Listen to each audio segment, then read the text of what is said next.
Well, what's up, everybody? Today we are back with the next 5 chapters, 31 through 35. As y'all can see, I have this crazy little thing, and this is going to represent a tent through the remainder of today's talk, because I don't actually have a tent. Well, I mean, I do. I should have put it up, but anyways, we're just going to use this. So I want you just to think about what we see is going on here. We see there's this tent. It's called the tent of meeting, and a couple of people go in the tent. A guy named Moses.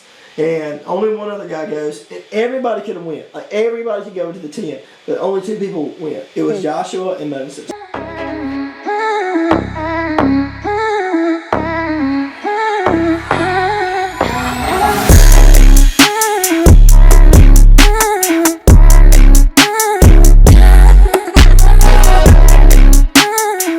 Moses would meet with God in the tent, so here they are in the tent.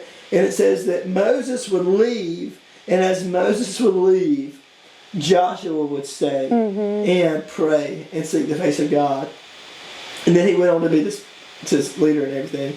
But I've always thought that was so good because as leaders, you know, as leaders of the church, it's so important that before we give a sermon, before we read our Bible, like before we address somebody else,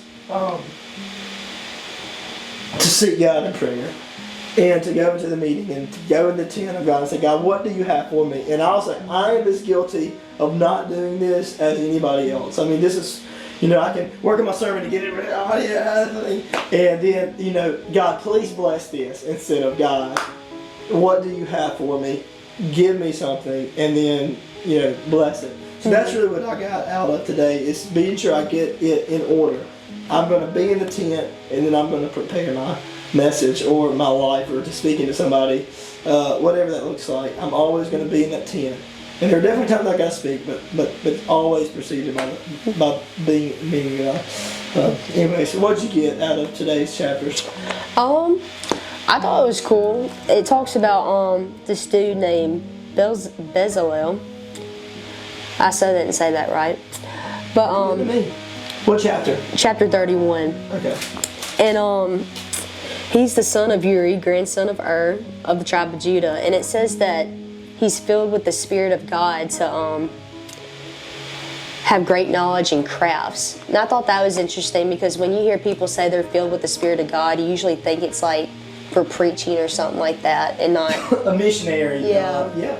Like with hunting, y'all are going to do it with the wounded warriors in a couple of weeks, something like that. So yeah, and so, but it says like right there, and you're exactly right. And I love what it says. It says that he filled him with the Spirit to give him wisdom and ability. So no matter what area of life we go into, whether that's our working, whether it's cleaning houses, whether it's washing trucks, whether it's going and taking out somebody's trash, or whether it's being the lead CEO of the newest tech company, like what God does is He gives us wisdom, understanding, and fills us with the Spirit, no matter where we are in life. And that's so cool to understand that it's not about. It's all about whose name are you carrying, and I think it was Louis Giguio that did such a good job at the Passion event, because he talked about the glory of God. It's all for God's glory. So where are we going? Well, wherever we go, let's carry the right name. Let's carry the name of Jesus there. Really good. Thank you, Mary, for sharing that. Okay, so next week, it's tomorrow our last day with you.